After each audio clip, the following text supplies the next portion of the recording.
Pierre, c'est bon, je t'ai introduit, tu peux commencer quand tu veux. Très bien. Alors, merci et désolé pour ce retard. Je peux juste vous demander de couper le micro de votre côté pour que je n'entende pas double. Merci beaucoup. Voilà. Donc, c'est un plaisir, j'espère que vous m'entendez. J'ai un grand écho, donc je vais essayer de ne pas avoir la présentation trop heurtée. Nago, d'abord, merci beaucoup pour l'invitation. C'est un plan en colloque et c'est un plaisir, mesdames et messieurs, de vous rejoindre depuis Pékin. J'aurais évidemment préféré être en salle avec vous, mais la gestion de la pandémie et les mesures de contrôle n'ont pas permis le déplacement et surtout rendre les retours ici très aléatoires. Je suis reconnaissant de l'occasion qui m'est donnée de partager certaines des réflexions. Oui. En fait, vous avez deux micros allumés sur vos machines, c'est pour ça qu'il y a des échos. Enfin, on est un des deux en tout cas. D'accord, attendez, je vais juste vérifier ça.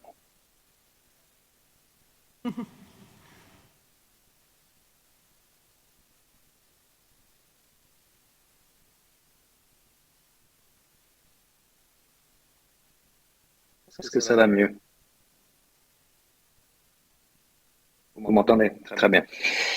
Donc, je disais, j'étais vraiment particulièrement reconnaissant de l'occasion de partager avec vous quelques réflexions et observations sur l'évolution de l'action humanitaire. Et comme ça a été mentionné, ça fait maintenant 30 ans que je m'engage dans ce domaine. Je vais donc me baser quelques remarques sur mes expériences au sein du CICR et des Nations Unies.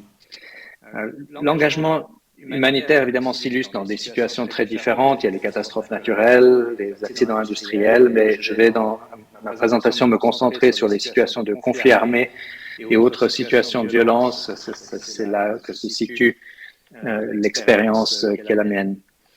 Je voulais commencer avec une réflexion sur la nature de la guerre.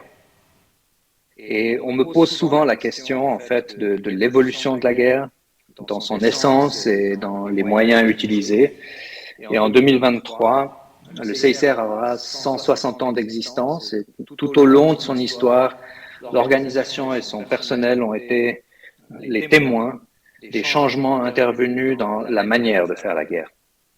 Et sans vouloir remonter trop loin, ni surtout m'attarder sur ce point, mais lorsque Henri Dunant est arrivé sur le champ de bataille de Solferino en juin 1859, il a vu le résultat d'un combat à l'époque traditionnelle entre plusieurs armées se faisant face. Il y avait 40 000 morts et blessés sur le champ de bataille, dont une personne qui était un civil. Et depuis, on a évidemment connu une vaste évolution avec les deux conflits mondiaux. On est passé à la guerre industrielle avec des moyens sans précédent qui nous ont fait entrer dans l'ère du carnage, de l'Holocauste et du nucléaire. On a ensuite connu les guerres de libération nationale, les conflits suivant la chute du mur de Berlin et le 11 septembre 2001. Et enfin, on est confronté depuis le début de l'année au retour de conflits entre États. Alors, je pourrais m'attarder sur les différentes caractéristiques de ces conflits, sur ce qui les distingue, mais ce n'est pas le point qui m'intéresse ici. Je voudrais en réalité me concentrer et mettre en exergue sur ce qui n'a pas changé. Car, quelle que soit l'époque ou les moyens, il y a une continuité fondamentale dans la nature de la guerre, et c'est qu'elle tue, elle blesse, elle sépare, elle torture, elle viole, elle humilie et elle traumatise des millions d'êtres humains chaque année aux quatre coins de notre planète. Et je dirais que nous avons toutes et tous une expérience ou une représentation de la guerre. Pour certains ou certaines d'entre nous, c'est parce que nous avons vécu ou travaillé dans des pays en conflit. Pour d'autres, c'est parce que nous avons peut-être une histoire dans la famille qui nous lie à un conflit du passé ou plus récent. ou encore à travers les nouvelles que nous suivons évidemment dans les différents médias, des livres que nous lisons ou des films qui nous ont marqués. Et une première observation que j'aimerais partager avec vous est que malgré tout l'intérêt, voire la fascination que la guerre peut exercer, et je suis souvent frappé d'ailleurs par cette fascination, par notre passion pour les lignes de front qui se déplacent, les acronymes des groupes armés que nous aimons ou devons mémoriser. La réalité est que la guerre se définit en premier lieu par rapport à son coût ou par son coût humain. Et je dois vous dire que ni le meilleur film, ni le reportage le plus évocateur n'arrive à rendre compte de la terreur absolue qui se saisit des populations au moment où les forces d'un groupe opposé ou ennemi s'approchent de votre village. Et que vous vous rendez compte qu'il reste juste quelques minutes pour vous saisir de quelques biens qui ont défini votre vie avant de fuir. Et qu'est-ce que nous allons prendre? Que ferions-nous? Des photos de famille, quelques habits, quelques biens essentiels, avec la perspective éventuellement de revenir dans quelques semaines, mais peut-être plus jamais. Et je décris ça parce que la guerre n'est pas une abstraction. Elle est réelle et elle brise des vies et des destins. Et en plus, la souffrance, je considère ce point très important, la souffrance n'est jamais anonyme. Il n'y a pas de victime oubliée. La personne tuée, disparue, détenue est toujours le ou la proche de quelqu'un. C'est toujours le fils ou la fille, le père ou la mère, la sœur ou le frère de quelqu'un. Et donc, quand nous utilisons des chiffres pour décrire les situations, 5 000 morts, 10 000 déplacés, 20 000 disparus, nous devons multiplier ça par les cris de douleur et de désespoir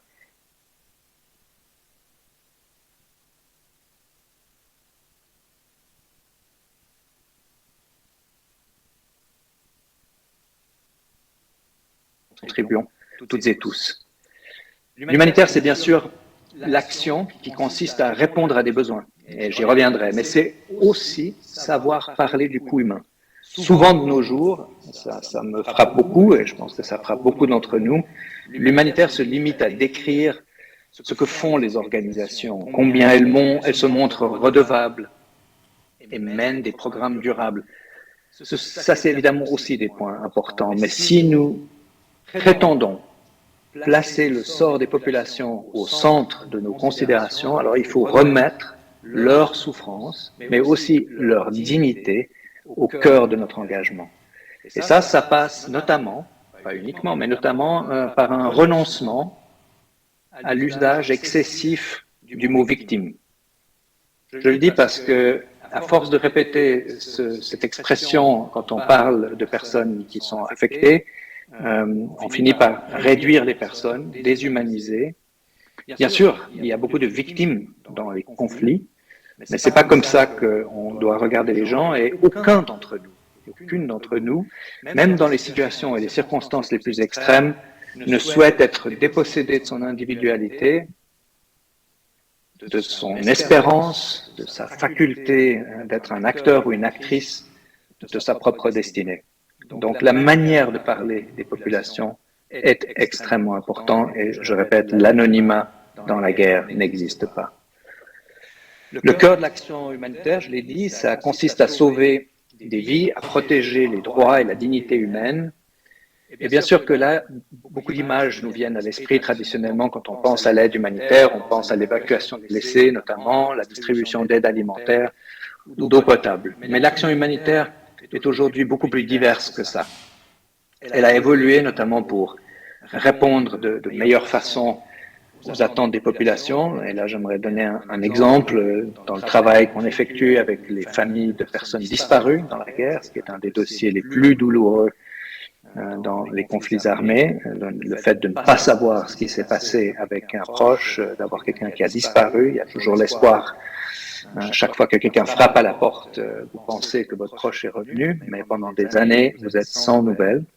Et longtemps, l'aide humanitaire, et notamment au CICR, c'est limité, c'était important, mais c'est limité à chercher de l'information, à essayer d'obtenir une confirmation de ce qui s'était passé avec quelqu'un.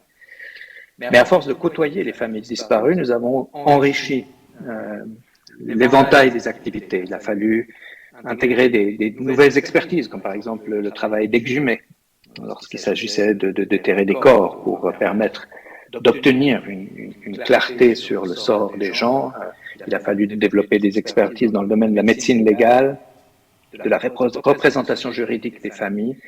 Donc il a fallu vraiment enrichir la palette pour pouvoir dire qu'on soutenait véritablement les gens. L'aide humanitaire a aussi évolué pour répondre à certaines tendances nouvelles dans les conflits contemporains. Et là, je voudrais mentionner en particulier la durée moyenne de ces conflits. On ne peut pas, lorsqu'un conflit dure 5, 10 ou 15 ans, répéter le même geste d'aide humanitaire que lorsque une crise dure 4 à 6 mois. Il faut protéger les sources de revenus, donc il ne s'agit plus simplement de distribuer de la farine, de la nourriture aux populations, il faut protéger leurs sources de revenus, par exemple en vaccinant les cheptels, ça c'est quelque chose qui est très important parce qu'il s'agit de la richesse des familles et c'était une manière de s'assurer qu'ils puissent tenir le choc, ou en développant des projets de type microéconomique. Donc l'humanitaire s'est enrichi au fil des ans. L'action humanitaire a aussi évolué pour prendre en compte, par exemple, l'effet cumulé sur des mêmes populations d'un conflit armé d'un côté, de chocs climatiques, parce qu'évidemment, les changements climatiques ont des effets dramatiques partout dans le monde, mais aussi dans des situations où des conflits ont lieu.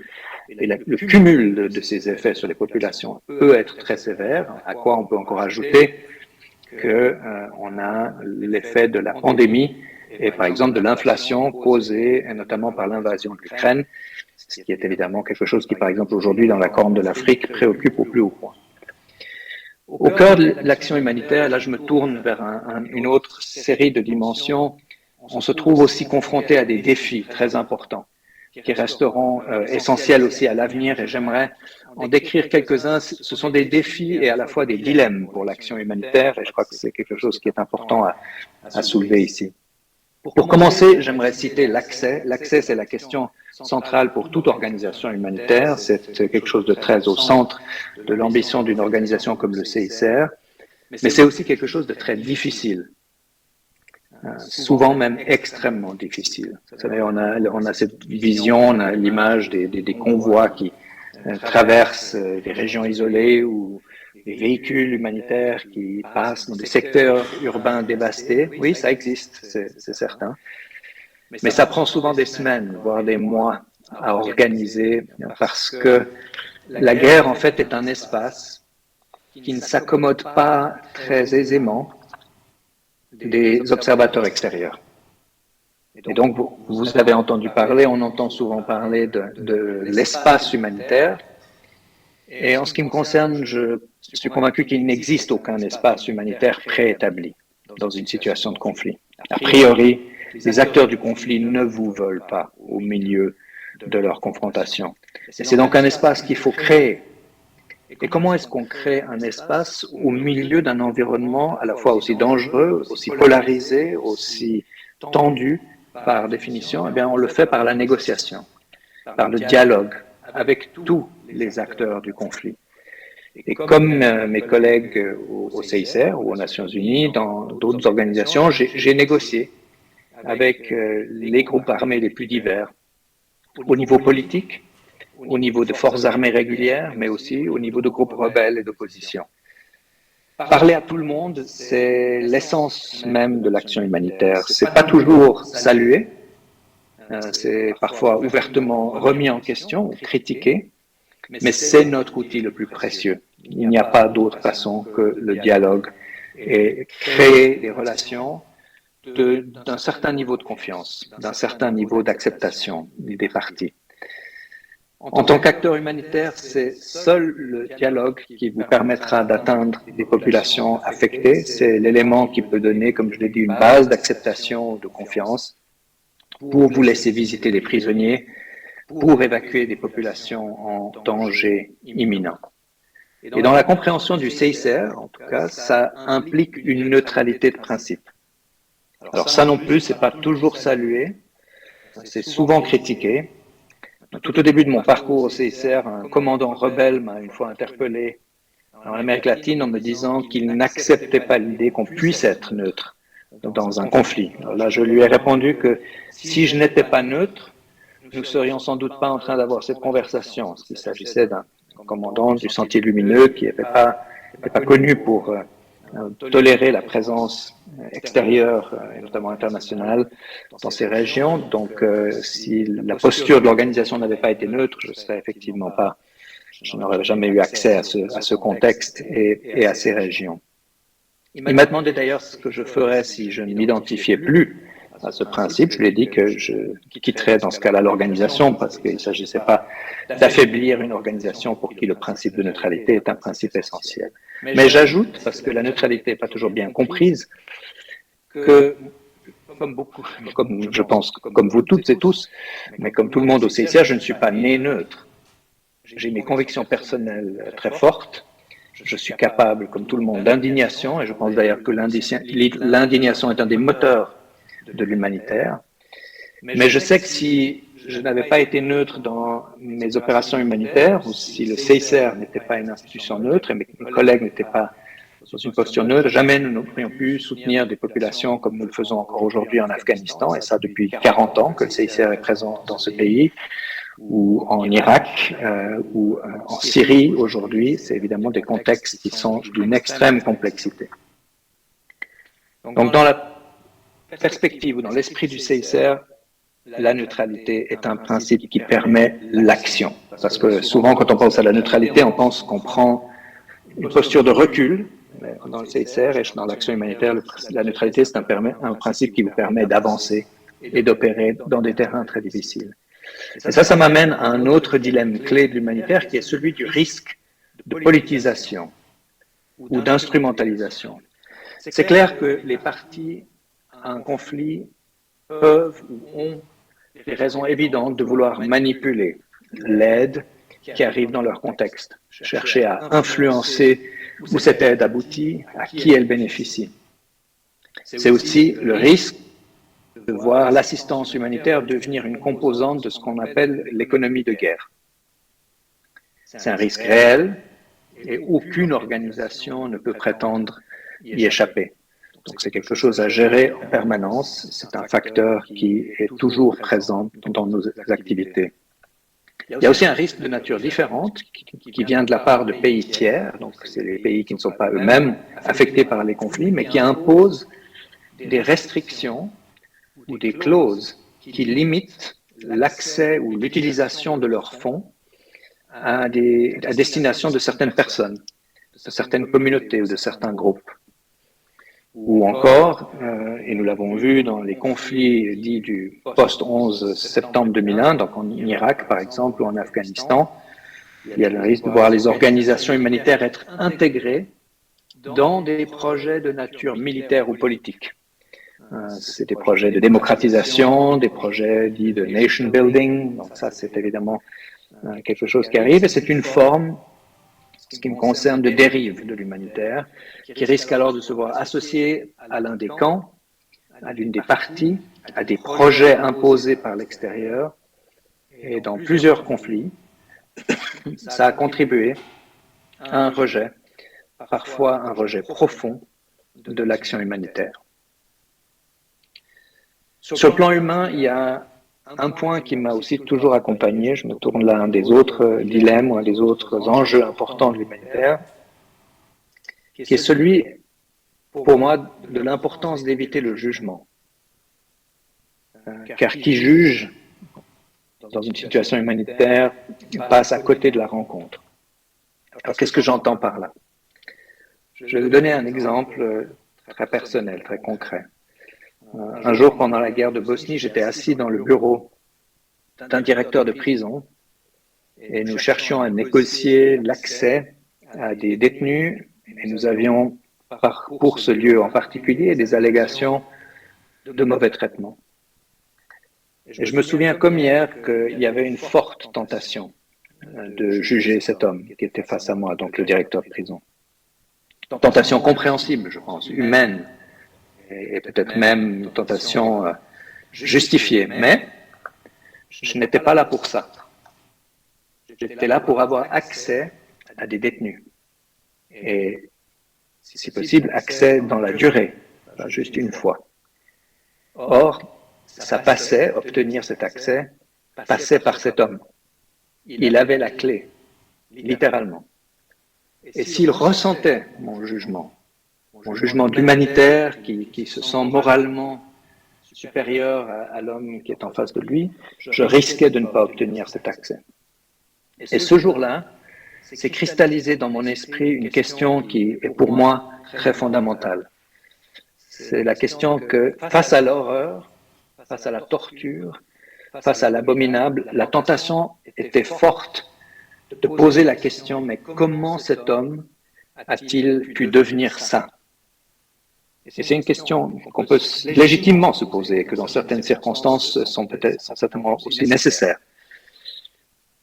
Or, pour moi, la question clé, la question fondamentale était autre. La question que je me suis posée en regardant cet homme, c'était de me dire, si ce conflit avait lieu dans mon pays, qui aurais-je été? Qui aurais-je été? Et ça me paraît important parce que nous pensons évidemment, je pense que ce serait un réflexe naturel, en tout cas je pourrais le dire moi-même, nous pensons pouvoir répondre avec certitude et conviction à cette question en disant que nous serions le journaliste critique qui dénonce les exactions, que nous serions, dans mon cas, un père de famille qui permet à sa famille de se réfugier dans le pays voisin et de s'assurer qu'il ne participera pas au combat, etc. Mais sur la base de mon vécu, je peux vous dire que ce n'est pas comme ça que la guerre fonctionne. La guerre vous broie. Elle détruit votre famille. Et face à la menace, aucun d'entre nous ne peut savoir à l'avance qui nous serions, comment nous nous comporterions. J'ai toujours affirmé que la seule réponse honnête que je pouvais apporter à la question de savoir qui j'aurais été dans ce conflit, c'était que je ne le savais pas. Je ne sais pas qui je serais. J'aimerais pouvoir dire que je le sais, mais par honnêteté, je dois dire je ne le sais pas. Et je ne sais pas comment les circonstances, que font les circonstances, comment elles vous transportent, où elles vous mènent. Et j'utilise cette réponse non pas pour louvoyer ou éviter une réflexion ou un débat plus approfondi, mais simplement par conviction et par volonté simple, humble, d'intégrité personnelle. Le point suivant sur l'action humanitaire, c'est que nous vivons dans un monde en profonde mutation, en profonde tension aussi, en profonde polarisation. Mais ça nous confronte à l'importance de changer de l'intérieur. Les organisations doivent continuer à évoluer et il y a de nombreuses raisons pour ça. L'action humanitaire n'est la prérogative de personne, n'est le monopole d'aucune société. Vous trouverez dans les recueils, dans les livres d'histoire, dans les contes de toutes les communautés sur notre planète, les descriptions d'actions humanitaires en temps de guerre. Et cela, bien sûr, bien avant la création du CICR. Mais le geste humanitaire qui existe partout au monde est aussi en premier lieu un geste local. Et ça, c'est un point important, c'est toujours d'abord les voisins, les associations de quartier ou les associations régionales qui vont se mobiliser en premier lieu. Et avec toute l'admiration et le respect que j'ai pour le travail de Médecins sans frontières, du CICR, de MDM et de beaucoup d'autres, ce sont les humanitaires locaux qui répondent en premier. Et ça, c'est quelque chose qui aujourd'hui anime un débat important et qu'on appelle le débat de la localisation de l'aide humanitaire. C'est une tendance de fond dans le monde humanitaire d'aujourd'hui. C'est un débat légitime, nécessaire, qui a été lancé par des collectifs, des réseaux d'organisations, d'ONG, de la société civile dans de nombreux pays, qui estiment qu'il y a un déséquilibre structurel qui favorise le financement en direction des grandes organisations internationales. C'est aussi un déséquilibre qui peut contribuer à des formes de rejet ou de grandes organisations internationales. Alors, le CICR travaille évidemment depuis longtemps, mais encore beaucoup plus activement aujourd'hui que par le passé avec de nombreux acteurs locaux. Nous avons dans tous les pays du monde d'abord des réseaux des sociétés nationales de Croix-Rouge ou de Croissant-Rouge qui sont nos partenaires privilégiés et principaux. Mais ensuite, il y a de multiples exemples d'autres formes de collaboration avec des acteurs locaux. Je peux en donner des exemples dans le cadre de la discussion. Nous sommes convaincus, je le suis aussi personnellement, qu'il y a des dimensions évidentes où les acteurs locaux vont être mieux placés, doivent être en première ligne. Je suis et nous sommes aussi convaincus qu'il y a des dimensions dans lesquelles une organisation comme le CICR amène des solutions et des expertises essentielles sur la base de notre vécu, de longue expérience et aussi de la valeur ajoutée précisément d'un rôle d'intermédiaire neutre qui peut avoir une importance clé dans certains moments. On le voit aujourd'hui dans de nombreux contextes de la planète. Et ce débat sur la localisation est également soutenu par plusieurs des grands donateurs. En même temps, il faut constater que les structures de financement ne suivent pas encore. Il n'y a donc pas de lien pour le moment entre certaines des déclarations d'intention générale d'une volonté de passer à plus d'actions locales avec le financement qui ne suit pas, comme je dis, et beaucoup d'acteurs locaux vont faire face à de grandes difficultés pour répondre aux multiples demandes et critères qui sont imposés de nos jours par la communauté de donateurs. Donc ça, c'est un enjeu que je connais bien du contexte de l'Afghanistan. On peut aussi en parler tout à l'heure. Ce débat, c'est en plus combiné avec une discussion sur le racisme au sein du secteur humanitaire et d'appel à la décolonisation de l'aide, à des changements en profondeur des cultures organisationnelles. Ça se traduit notamment, pas uniquement, par un débat sur la question de comment les organisations gèrent la diversité de leur personnel. Alors, le CICR a pris la décision, il y a plus de 15 ans, d'internationaliser son personnel. Et ça, c'est un pas important dans cette direction. Mais donc, si nous avons progressé sur le plan d'une partie de la gestion de la diversité dans le domaine dans le genre, de diversité du genre et diversité culturelle, ces sujets continuent à faire l'objet de débats au sein du CICR et ça va encore beaucoup évoluer ces prochaines années. Une diversité, c'est évidemment une question importante sur le plan du principe, mais c'est aussi une question importante pour mieux refléter les sensibilités et les perspectives diverses qui sont celles qui aujourd'hui parcourent le monde. Le monde n'est certainement pas dans une phase unipolaire. Les concepts humanitaires n'émergent de loin pas que de l'Occident. Et le CICR doit pouvoir comprendre comment une même question est ressentie différemment aux différents points du globe. Et une diversité d'origine au sein de notre personnel, ça c'est une richesse fondamentale qui doit à l'avenir se traduire aussi à tous les niveaux de la hiérarchie. J'aimerais évoquer un dernier dilemme de notre monde auquel, à mon avis, l'humanitaire n'échappe pas. J'ai mentionné plus tôt que nous sommes frappés par la longue durée des conflits armés actuels. Plus de 70 ans pour le conflit entre Israël et Palestine, 50 ans pour la Colombie, 40 ans en Afghanistan, 35 ans en Somalie, en République démocratique du Congo et d'autres. Et là, il faut le dire sans détour, c'était jamais l'idée que l'action humanitaire s'inscrive dans une telle durée. C'est vrai que je ne crois pas dans l'humanitaire qu'on a appelé parfois pompier, c'est-à-dire qu'il y a une crise, on entre rapidement, on aide un peu, puis on repart. Je pense que ça, c'est un modèle dépassé depuis longtemps. Mais jamais on n'avait imaginé devoir rester aussi longtemps dans des situations de conflit. Et l'une des raisons pour cette situation est que la communauté internationale a tendance à recourir à deux approches. Et quand je parle de la communauté internationale, c'est vrai que c'est une tendance qu'on ressent fortement dans le monde d'aujourd'hui. a deux approches dans ce qui est appelé communément la gestion de crise, la gestion de conflit. On a vu sur ces 2 dernières décennies un recours fréquent à des interventions de type militaire. Et puis d'un autre côté, la communauté internationale opte souvent pour l'aide humanitaire. Alors, on ne peut pas dire que les interventions militaires aient amené beaucoup de stabilité dans les contextes où elles ont eu lieu. Et l'action humanitaire, on le sait, ne répond aux besoins créés par la guerre, mais ne résout pas les enjeux de fond.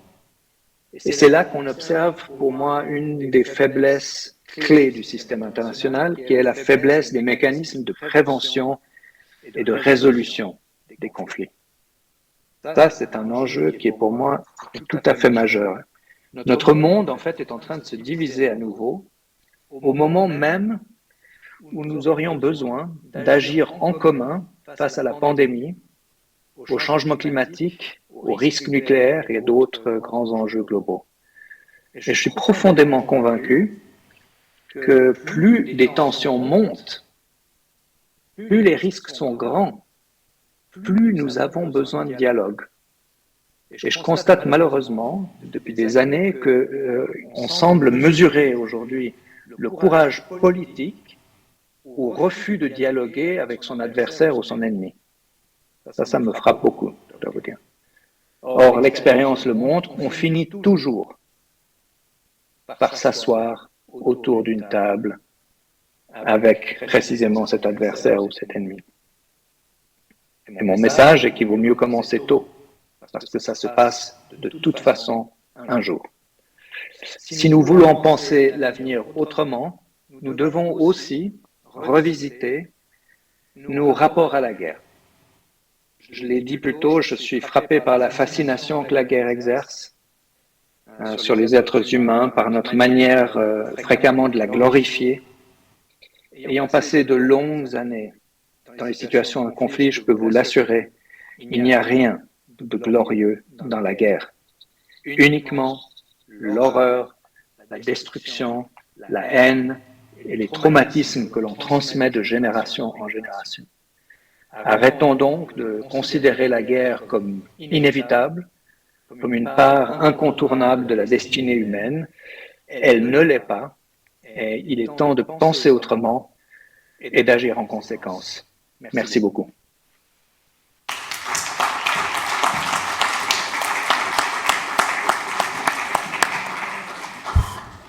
Merci infiniment, Pierre. Comme on a eu un petit peu de retard à cause de la technique, on va prendre 1 ou 2 questions. J'espère que tu les entendras à Pékin. Des questions? Oui. Le professeur Akindes de Bouaké, en Côte d'Ivoire, qui sera un des conférenciers tout à l'heure, va te poser une question. Oui, Pierre, j'entends ce que vous dites sur... D'abord, merci pour votre exposé vraiment brillant. Mais j'entends ce que vous dites sur le jugement. Vous dites qu'on n'est pas neutre. Je suppose que vous voulez dire qu'on le devient. Alors, devenir neutre, est-ce que ça veut dire qu'on tait son jugement ou on ne fait pas de jugement? Parce que je veux comprendre la différence que vous mettez entre les deux. Est-ce que l'on a un jugement qu'on tait ou on n'a pas du tout de jugement? Ce qui me paraît un peu difficile parce qu'il n'y a que Dieu, pour ceux qui y croient, qui ne juge pas. Alors, quelle est la méthode de gestion de son jugement? Est-ce que je prends une question après l'autre? Oui, réponds. Oui, alors, il y avait un petit écho, mais je crois avoir entendu votre question. Donc, je crois que vous avez tout à fait raison. Donc, d'abord, il est clair que face aux crimes contre l'humanité, aux crimes de guerre, à la violence extrême qui se déroule, il doit y avoir une forme de redevabilité politique et au sein des sociétés, mais parfois internationalement. Et c'est pour ça qu'évidemment, il existe aujourd'hui des processus internationaux pour poursuivre les crimes qui ont été commis dans les conflits. Donc ça, c'est des instances qui sont absolument nécessaires parce que sans ça, on n'a pas de mécanisme de pression sur les parties au conflit quand il s'agit de respecter le droit de la guerre, les conventions de Genève ou les droits de l'homme qui sont régulièrement bafoués et violés dans les situations de conflit. Donc ça, c'est clair, et là, je vous suis entièrement. Ma remarque, elle se situait sur deux plans. Et je crois que vous l'avez dit, si je vous ai bien entendu, il y a une différence entre un jugement qu'on peut faire, qu'on peut ressentir, qu'on peut avoir comme humanitaire, et puis ce qu'on dit ou ce qu'on ne dit pas publiquement. Alors, je veux juste vous donner un exemple du travail que nous faisons. Et ça s'applique pas nécessairement à toute autre organisation. Il m'est arrivé souvent de ressentir, lorsque je sortais d'une prison, où j'avais vu des gens torturés, le premier réflexe que vous avez ne vous amène pas à être confidentiel ou être dans l'absence de commentaires sur cette situation. La première chose que vous avez envie de faire, c'est de dénoncer publiquement. Alors, c'est clair que dès que vous avez ce sentiment, qui est un sentiment humain juste comme humanitaire, vous vous rappelez que votre objectif est de revenir dans ce lieu de détention la semaine suivante, celle d'après, etc. Et qu'à partir du moment où vous serez exprimé publiquement, il y a un grand risque de perdre cet accès. Donc ça, c'est un dilemme fondamental. Je ne dis pas qu'il n'y a qu'une seule façon d'y répondre, mais la réponse qu'on apporte au CICR, c'est souvent précisément de dire, là, on est dans la confidentialité, donc c'est une forme de jugement tu, mais il y a des exceptions au CICR. Nous sommes parfois prononcés publiquement. Je me suis prononcé publiquement de manière explicite dans mon travail aux Nations Unies sur la question des enjeux palestiniens. Et vous savez que vous pouvez payer un prix pour ça. Il y a des sensibilités, évidemment, qui s'expriment dans ces cas-là. Mon point était plus général aussi sur le fait que, et là je me place plus comme être humain, c'est-à-dire que je vais vous le dire très honnêtement, j'ai dans l'histoire de ma propre famille des points qui nous relient à la Première Guerre mondiale et à la Deuxième Guerre mondiale.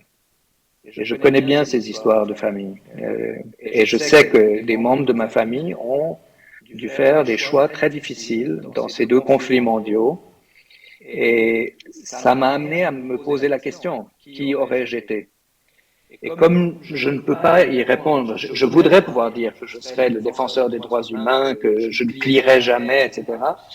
Mais j'ai vu dans beaucoup de conflits que lorsqu'il s'agit de sauver sa famille, on est capable d'aller très loin. Et je ne voudrais pas m'extraire, parce que je suis humanitaire, de l'analyse critique de l'être humain. Je pense que je pourrais me retrouver dans une situation de ce genre si le conflit se passait dans mon pays.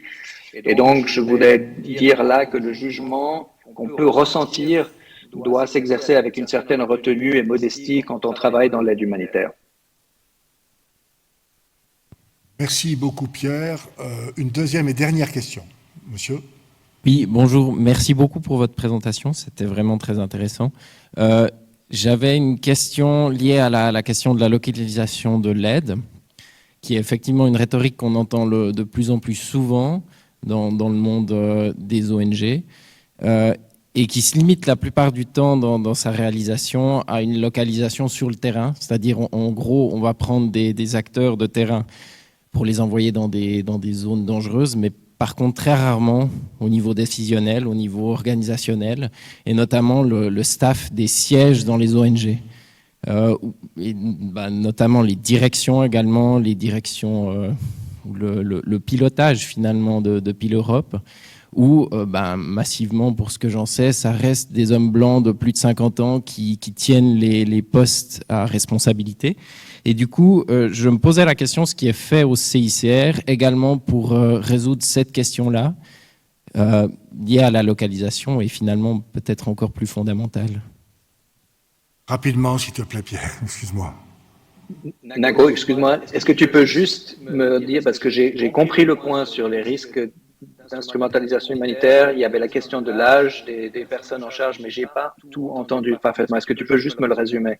Je vais essayer de résumer votre question. En fait, il semblerait que, disons que c'est ce qu'un peu j'ai dit tout à l'heure aussi, c'est que les pouvoirs de décision économique et à la limite politique des organisations reste quand même dans le Nord, enfin en Occident, plutôt que sur le terrain, et que malheureusement, on est un peu plus âgé qu'on devrait pour être là.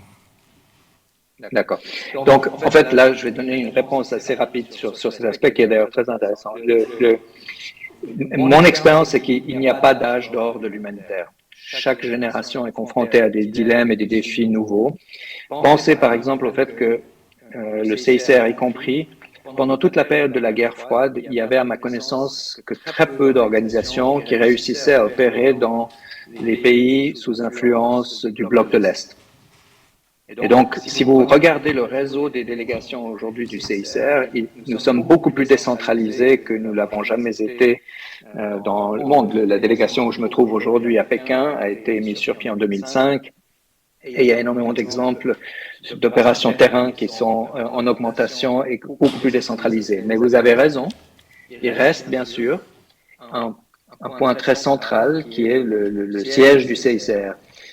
Et le siège de beaucoup d'organisations. Et je crois que ce qu'il faut aujourd'hui, c'est d'avoir au siège, mais aussi sur le terrain, des gens qui sont capables de comprendre et de percevoir le monde à partir de pôles différents. Nous ne pouvons plus être dans l'optique, nous partons de Genève et nous sommes porteurs ou porteuses des cadres de référence du CICR historique et nous nous posons quelque part et nous essayons d'appliquer ce cadre. Non, nous devons co-créer.